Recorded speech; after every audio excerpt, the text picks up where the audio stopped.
नमस्कार, जय माता दी। मैं हूँ आपके अपनी लाइफ डिज़ाइनर जीतू आचार्य। ग्रहण का प्रभाव किन राशियों पर ज़्यादा है और कहाँ हमें संभलने की ज़रूरत है, कौन सी राशियों को सावधान रहने की ज़रूरत है।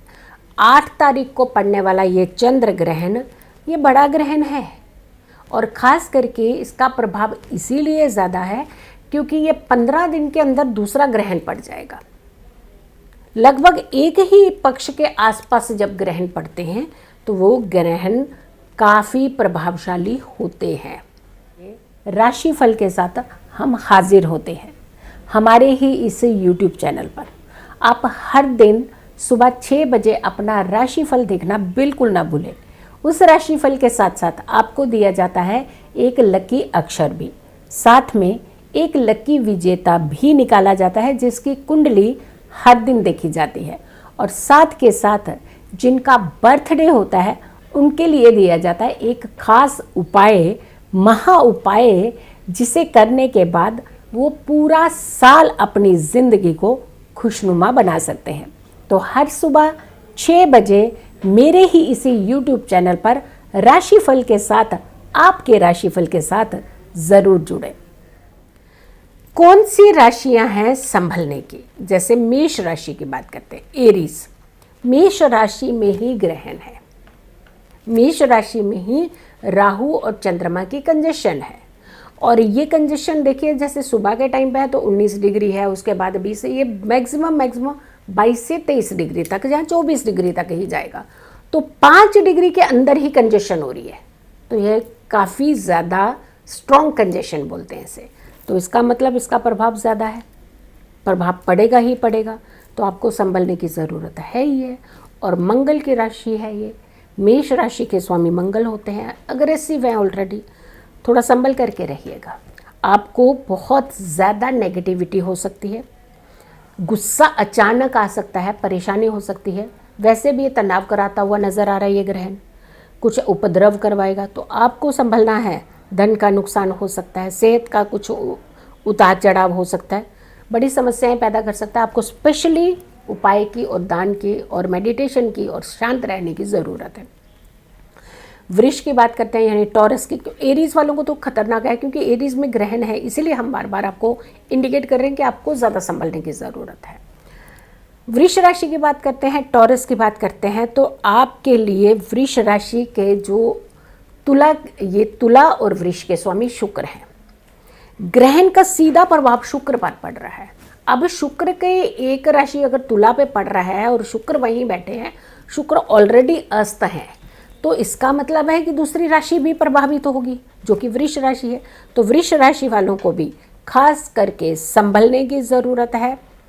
परेशानियां आ सकती हैं, उथल पुथल हो सकती है, ज़िंदगी में मन थोड़ा सा विचलित हो सकता है, आप इरिटेट हो सकते हैं, लेकिन वहाँ फिर भी आपकी थोड़ा सा तुला से बेटर कंडीशन होगी क्योंकि शुक्र घेरे में है लेकिन राशि पर इसका थोड़ा सा प्रभाव बचा हुआ है और ये चंद्रमा की उच्च की राशि भी है, तो है नेगेटिव प्रभाव। ऐसा नहीं कह सकते कि आप बचे हुए हैं इससे, बट फिर भी हल्का सा माइल्ड है आपकी तरफ, तो आपको भी ध्यान रखने की ज़रूरत है। कुछ ऐसे काम हैं जो आपके हाथ से नुकसान हो सकते हैं, तो ज़रा संभल करके रहिए। मिथुन की बात करते हैं, जेमिनाई की बात करते हैं, तो जेमिनाई बुध की बात आ रही है। आपने कहा ना कि बुध के ऊपर पूरा ग्रहण राहु और चंद्रमा दोनों की दृष्टि है बुध के ऊपर, तो आपको भी संभलने की ज़रूरत है। आपकी भी ग्रह, आपकी राशि का स्वामी जो है वो पीड़ित हो रहा है, तो आपको भी बैलेंस रखने की ज़रूरत है। बट हाँ, फिर भी थोड़ा सा आपके ऊपर कहीं ना कहीं हल्का सा माइल्ड इम्पैक्ट जो है वो थोड़ा सा सॉफ्ट भी हो सकता है। अदरवाइज़ वैसे आपको कायदे से देखा जाए तो घेरे से बचने की ज़रूरत है। कर्क राशि, कैंसेरियन, आपके स्वामी है चंद्रमा, तो आपको तो बचना ही है। चंद्रमा पीड़ित हो रहा है, चंद्रमा को ग्रहण लग रहा है, तो आपको तो सबसे ज़्यादा अटेंटिव रहने की ज़रूरत है। आपके राशि के लॉर्ड ऑफ योर राशि इट्स इन डेंजर जोन, तो जब आपके स्वामी डेंजर जोन में है तो आप कैसे बचेंगे? तो आपको ज़्यादा संभलने की ज़रूरत है। कष्ट हो सकता है, परेशानी हो सकती है, मन विचलित तो हो सकता है, मन के अंदर उथल पुथल के चलते कई गलत फैसले कर सकते हैं, इमोशनली हर्ट हो सकते हैं। तो आपको थोड़ा सा संभल करके रहना। उपाय बताएंगे जो आपको करने हैं, ध्यान रखिएगा, ज़रूर कीजिएगा उपाय। अगली राशि की बात करते हैं सिंह राशि की। और सिंह राशि के स्वामी सूर्य होते हैं, जो कि नीच के चल रहे हैं, और ये ग्रहण का प्रभाव दृष्टिगत है उस पर। सिर्फ ग्रहण का प्रभाव नहीं है, जैसे बुध, शुक्र और सूर्य, इन पर शनि की भी दृष्टि चल रही है। तो दो प्रभाव है आपके ऊपर, आपको भी संभलने की ज़रूरत है, बहुत संभलने की ज़रूरत है, अटेंटिव रहने की ज़रूरत है। अग्रेसिवपन आपके अंदर बहुत ज़्यादा आ सकता है, इरिटेट हो सकते हैं और दूसरों को भी इरिटेट करेंगे। तो खुद कोशिश कीजिए अपने मन को कहीं ना कहीं थोड़ा सा कंट्रोल करके रखने की ज़रूरत है। वर्गों की बात करते हैं, यानी कन्या। कन्या राशि के स्वामी बुध है। बुध तो घेरे में है, बुध के ऊपर तो इसका प्रभाव है ही है, दृष्टिगत संबंध बन रहा है और ऊपर से शनि की दृष्टि भी चल रही है। तो शत्रु से, आपके शत्रु से थोड़ा बचने की ज़रूरत है, कि शत्रु आप बहुत एक्टिवेट हो जाएंगे, आपके ऊपर एक प्रभाव डालने की कोशिश करेंगे, एक फोर्सफुली इम्पैक्ट डालने की कोशिश करेंगे। तो ध्यान रखिएगा, घटना से बचने का प्रयास कीजिए। नौकरी में भी ज़रा चूक ना कीजिएगा। थोड़ा जब भी ऐसे ग्रहों के प्रभाव होते हैं तो ये मान के चलिए कि आपको अटेंटिव रहने के अंदेशे देते हैं, संकेत देते हैं। और ग्रहण भी है, ग्रह भी पीड़ित और ग्रहण भी है, तो ध्यान रखने की ज़रूरत है। जरा बोलते हुए खास करके ध्यान रखिएगा। किसी के साथ वाणी का अगर प्रयोग कर रहे हैं तो आप देखिएगा कि किन किन शब्दों का प्रयोग आपने चयन करना है। तुला की बात करते हैं, लिब्रा, इसके स्वामी शुक्र हैं, वो कि नीच अस्त चल रहे हैं। आपके ऊपर ग्रहण का प्रभाव है, आपके ऊपर शनि का प्रभाव है, तो आपको तो बचना ही है। आपकी राशि को तो सीधा दृष्ट कर रहा है वो, यानी शुक्र तुला राशि में है, जो कि अस्त चल रहे हैं, नीच के सूर्य के साथ हैं, बुध की भी कोई स्थिति बहुत अच्छी नहीं है, केतु भी चल रहे हैं, यानी कुल मिलाकर के आपकी राशि के ऊपर इसका बहुत प्रभाव पड़ सकता है। तो आपको खास करके ध्यान रखने की ज़रूरत है। फैमिली में ज़्यादा बहस ना कीजिएगा, पति पत्नी में डिस्प्यूट के चांसेस ज़्यादा है, यहाँ थोड़ा सा आपको परेशानी हो सकती है। अगर ये स्पाउस की है तुला राशि, तो पत्नी की है तुला राशि, तो हो सकता है आपके पति देव को दिक्कत हो सकती है। अगर पति की है ये तुला राशि, तो पत्नी को दिक्कत हो सकती है, परेशानी हो सकती है। ज़रा ध्यान रखिएगा और अपने लेविश ज़िंदगी को भी ध्यान रखिएगा, पैसा वैसा संभाल करके रखिएगा। रैश ड्राइविंग नहीं कीजिएगा, कोशिश कीजिएगा कि नहीं ज़रूरत है तो ज़्यादा ड्राइव, लॉन्ग ड्राइव पे जाने की ज़रूरत नहीं है तो बच सकते हैं तो बचिएगा, नहीं ज़रूरत जाना ही पड़ेगा तो थोड़ा सा मुहूर्त दे करके take some precautions, then you can go. वृश्चिक यानी स्कॉर्पियो की बात कर लेते हैं। वृश्चिक राशि के स्वामी मंगल। हमने कहा ना मेष राशि के स्वामी मंगल, मेष राशि में ग्रहण लग रहा है, तो इसकी दूसरी राशि भी तो है वृश्चिक राशि, इसके भी स्वामी मंगल ही है। तो संभलने की तो आपको भी ज़रूरत है। जब मैंने स्टार्टिंग ही करे तो हम बता रहे थे कि राशियों पर इसका प्रभाव है, बट बहुत कहीं थोड़ा सा माइल्ड भी हो सकता, थोड़ी सी रेशो कम हो सकती है। ये नहीं कि मतलब एक को इतना प्रभाव दूसरे का इतना प्रभाव, ऐसा नहीं है। एक का इतना प्रभाव दूसरे का इसके आसपास थोड़ा सा कम हुआ है, ये प्रभाव नहीं है, ऐसा नहीं मान सकते हैं। तो आपको भी संभलने की बहुत ज़्यादा ज़रूरत है, अटेंटिव रहने की ज़रूरत है, अपने गुस्से पर कंट्रोल रखने की ज़रूरत है। लेकिन फिर भी आपको कहीं ना कहीं थोड़ा सा रिलैक्सेशन देते हुए नज़र आ रहे हैं ये ग्रहण का प्रभाव।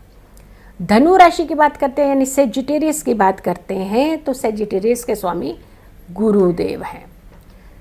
धन खर्च करा सकते हैं आपका, थोड़ी सी उतार चढ़ाव सिचुएशन भी रखेंगे, हल्का फुल्का आपको परेशान भी करते रहेंगे, बट फिर भी कहीं ना कहीं आपको थोड़ा सा बेटर सिचुएशन दिखाता हुआ नजर है। थोड़ी भाग दौड़ आपको ज़्यादा हो सकती है, लेकिन आपने थोड़ा सा संभल करके चलना है। कई बार क्या होता है कि इसका प्रभाव इस तरीके का, जब सिनेरियो आसपास ऐसा हो जाता है तो उसका प्रभाव किसी अच्छे इंसान पर भी पड़ना शुरू हो जाता है।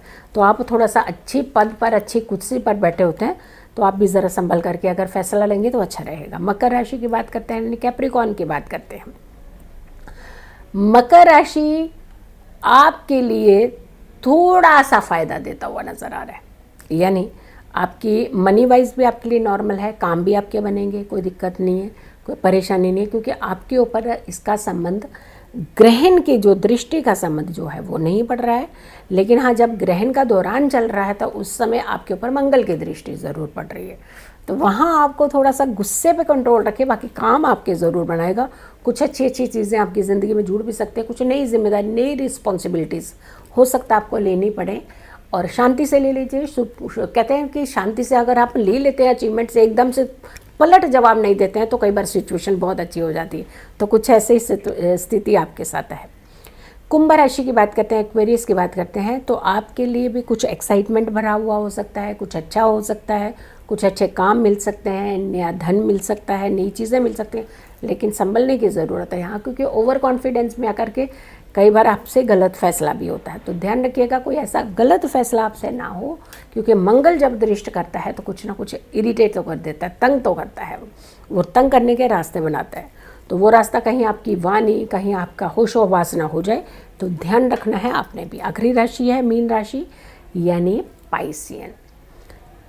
आपके लिए थोड़ा सा सिर्फ हेल्थ इश्यूज़ का एक इंडिकेट करता हुआ नजर है, लेकिन आपके धन भी आएगा, बट धन खर्च भी कर देंगे आप। खाने पीने को लेकर के अगर आप थोड़ा सा अटेंटिव रहेंगे तो हेल्थ आपकी बेटर रहेगी, और इसके अलावा आपको थोड़े से चौकन्ने रहना है, अटेंटिव रहना है। अटेंटिव रहेंगे तो हर समस्या से भी बच जाएंगे। तो राशियों पर ग्रहण का ये प्रभाव, अब ये प्रभाव सिर्फ एक दिन दो दिन नहीं है, कम से कम 40 दिन तक आपने प्रिकॉशंस लेने हैं। 40 दिन तक आपको खास करके ध्यान रखने की ज़रूरत है। टेक प्रिकॉशंस, और ताकि आपको कहीं भी कोई भी नेगेटिव चीज़ हिट ना कर पाए। उपाय क्या करना है आपने आटे का दान, आपने चांदी का दान, आपने सिक्के, आप चावल, चीनी, इस तरीके की चीज़ों का दान आप कर सकते हैं। ये दान कीजिए। प्लस ओम नमः शिवाय, ओम नमः शिवाय लगातार मंत्र जाप करते रहिए जब ये ग्रहण चल रहा हो, और इनफैक्ट समाप्ति के बाद में जब समाप्ति हो जाए तो अपने ऊपर गंगा जल का छिड़काव कीजिएगा। 2 बूंद गंगा जल को पी भी लीजिएगा। पूरे घर में छिड़काव कीजिएगा। अपने बेड जहाँ पे आप शयन करते हैं, सोते हैं, उस बेड के ऊपर छिड़काव कीजिएगा। और इसके अलावा अगर आपके पास कोई चांदी की चीज़ पड़ी है, कोई ऑर्नामेंट्स है, धातु है,